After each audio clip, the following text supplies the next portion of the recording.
can't break a man the way you break a dog or a horse. The harder you beat a man, the taller he stands. To break a man's will, to break his spirit, you have to break his mind. Men have this idea that we can fight with dignity, that there's a proper way to kill someone. It's absurd. It's anesthetic. We needed to endure the bloody horror of murder. You must destroy that idea. Show him what a messy, terrible thing it is to kill a man, and then show him that you relish in it. Shoot the wound, then execute the wounded. Burn them. Take them in close combat. Destroy their preconceptions of what a man is, and you become their personal monster. When they fear you, you become stronger. You become better. But let's never forget, it's a display. It's a posture, like a lion's roar or a gorilla thumping at his chest. If you lose yourself in the display, if you succumb to the horror, then you become the monster. You become reduced. Not more than a man, but less. And it can be fatal. Getting them in is easy. I brought them in over the mountain, through the desert, whatever. The hard part is moving them inside the country. Whenever you get stopped, you gotta bribe someone to shoot someone, and not good for business. No, once you're inside, you want to hand off as fast as possible. Let the customer deal with it. How do they move a shipment? I delivered 300 kilos of C4 to Bentue about 6 months ago. He showed up with a dozen of his men, dead men. He packed C4 into the corpses, figured no one would search them. Smart guy. Where do you get the weapons? It's a romantic notion that they all came out of the Soviet Union after the collapse. That was a windfall back in '89, maybe through '91, but that's all over. I move weapons, I profit from circulation. You get a ceasefire in Liberia, both sides disarm. You think they slag 2,000 tons of guns? No. They sell them to me. I resell them wherever the next war is starting. Those same Soviet guns from 1989. Oh, that's about half. The rest mostly come from old European armies. After they abandoned their colonies in the 60s and 70s, you know, French guns, Dutch, Belgian. So some of these guns are very old. They've been sold, bought, and sold repeatedly. They're not biodegradable. Only the dead are biodegradable.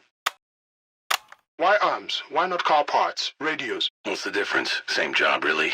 You get up, you get on the phone, you meet your clients, you discuss a fair price. You make a delivery and receive payment.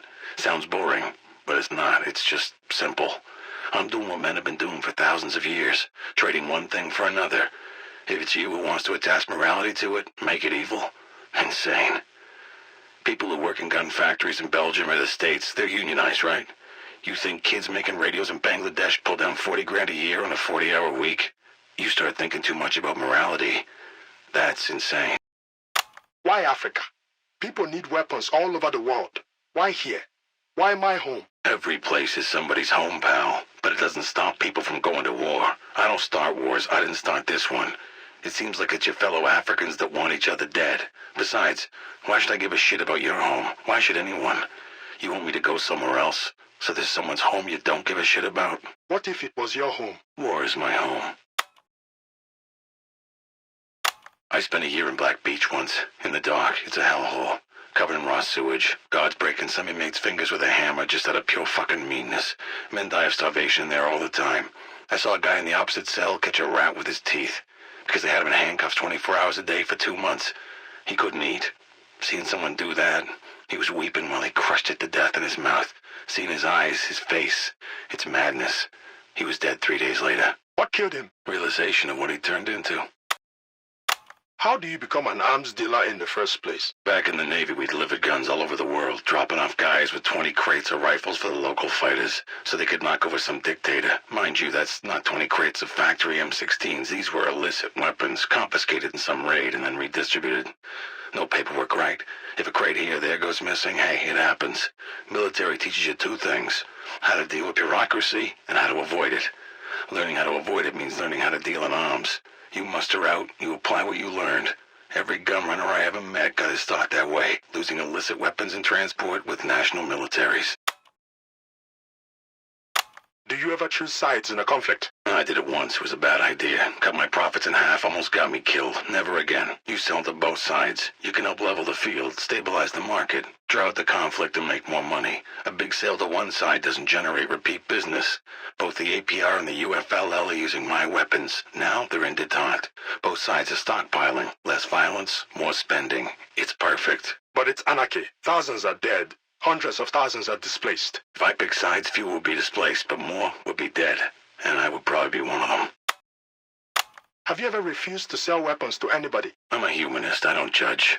Maybe you would. I couldn't sell arms. Bullshit, Ruben. You have all the skills to be an arms dealer. Better one than me, even. You're smart, you're creative, you're a salesman. You sold me on doing these dumb interviews.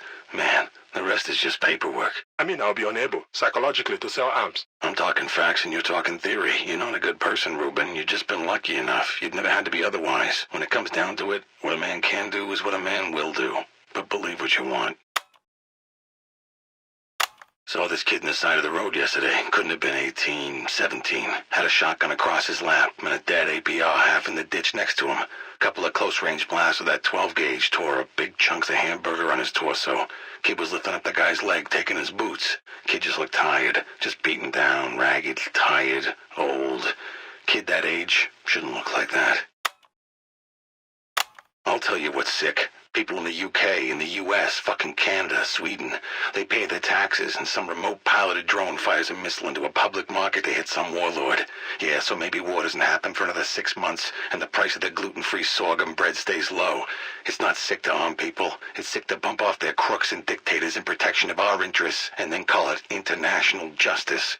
These people don't have remote piloted drones guarding their interests 10,000 miles away. They don't have a war machine paid for with taxes. Where I am, they usually don't even have a fucking government. The drone is the oppressor. The gluten-free sorghum bread is the oppressor. The AK-47 is the great equalizer. I empower these people. What do you think you're going to achieve with this interview? You think somebody in the Pentagon's going to read it and come after me? Shit, no. I'm a necessary evil. They want me here. They're glad I'm here. Because if I wasn't, they might have to come try to stem the tide. It would be thankless and worthless, and once the bodies started coming home in bags, they're screwed. A dead 23-year-old from Iowa gets more airtime than the death of 50,000 people he gave his life to protect. So even if they did give a shit, their own media prevents them from taking action. Who gets the lion's share? That's what it's all about. Whether it's between children or animals or warlords, it's not that everyone wants a piece, it's that everyone wants the biggest piece. And the biggest piece doesn't go to the monkey or to the giraffe. The biggest piece goes to the lion, because the lion is the fucking king. That's how it works. It worked that way 1,000,000 years before there were men saying otherwise. That's probably how it should work. But you are not the lion. They call you the Jackal. Shh. Sometimes the jackal steals the lion's share, but don't tell anyone. I saw that truck you were driving in, perforated with 50 cal rounds and torched on the side of the road. I looked inside, corpses blown to pieces and burnt, unrecognizable. No camera, no tape recorder, no notebook. So I don't know, maybe you're dead, maybe not. Maybe you'll find these stupid tapes and do whatever the hell you wanted to do with them. Or maybe the interview's over. Wasted words, wasted life. Maybe I'll see you soon.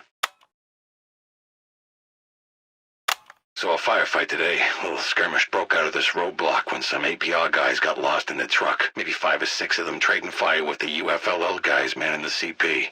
Went on for 20 minutes. Guys popping up from behind rocks to spray a few shots. Randomly at each other. All of them almost too afraid to die. When it was over, the 2 UFLL guys who were unhurt ended up running off into the jungle, terrified. I went down and had a look around. The guy had been shot through the stomach. A bloody mess. He saw me and whimpered at me to finish him off. Funny how guys get shot because they're too afraid to die, and they're lying there dying, and they're too afraid to live. Idiots. You see these APR kids or UFLL kids or whoever's listening to these damn broadcasts on the radio. Bantue, Tambosa, I can't even remember who, because what's the difference? Glassy-eyed little shit shouting out in support of whatever propaganda, lies, bullshit's being spouted at them. It's absurd. These guys are already dead. They're blowing each other away for someone else. Tambosa, Bantue, UFLL, APR. There's no popular resistance, no liberty or labor. There's no ideology at all. There isn't even a desire to win. There's no sense in it. No sense in it at all. What would it matter if we butchered the lot of them? Would it change anything? If you have to kill someone, if you have to, is it somehow better to do it clean with a bullet through the head? Is it somehow worse to chop him up with an axe? And what if you have to kill 10 or 100 or 1,000? What if in doing it you save 1,000 or you spare 10? What if you save yourself? What is the measure of a man or of his murder? By what insane calculus can we answer questions like these? Should we even try?